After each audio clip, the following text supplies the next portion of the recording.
বর্তমানে একদল মানুষ আমাদেরকে তারা যাচাই করতে চায়। আজকে আমাদেরকে তারা আমরা সঠিক না বেঠিক, আমরা বালা না খারাপ, এরাও আমাদেরকে যাচাই করতে চায়। এরা ইলেকট্রিক মিডিয়াত বলে, মামুন সাহেব তুমি এক জায়গায় দাঁড়াও আর আমি এক জায়গায় দাঁড়াই, দেখি কয়জনে কয়টা ভোট পায়। তাহলে ভোটের সাথে ভালো মানুষের পরিচয় নাই, ভোটের সাথে সত্যতার পরিচয় নাই। তোমাকে বেশ্যাবেতে অবর্তিত করে, তোমাকে মত করে বর্তিত করে, তোমার সংসারে বর্তিত করে। মামুন সাহেব বেশ্যাবেতে বর্তিত না, তাই বলে অযোগ্য বলা যাবে না।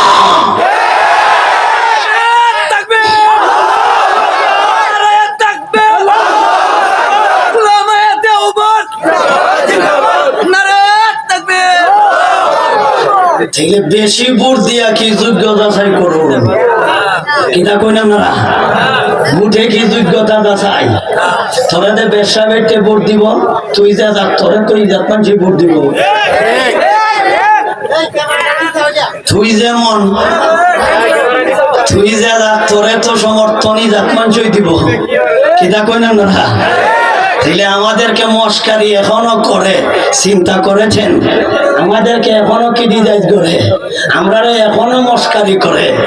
নবীজি ছিলেন একজন, সবাই ছিল বেদিন কাফির, তাই বলে নবী ছিলেন অসত্য না সত্য? কয়জন? এতগুলি মানুষের মধ্যে একজন সত্য হয় কেমনে? এতগুলি মানুষের মধ্যে একজন সত্য হয় কেমনে? এই কথাগুলি এরা বুঝে না। ভাই আপনারা কথা কইলেন না, সময় খুব কম আমার,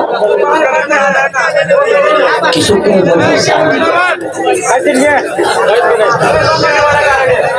ভাই আপনারা ক্যামেরায় যদি ডিস্টার্ব করে ভাইদেরকে, আপনারা ক্যামেরা নামা নিতে পারেন।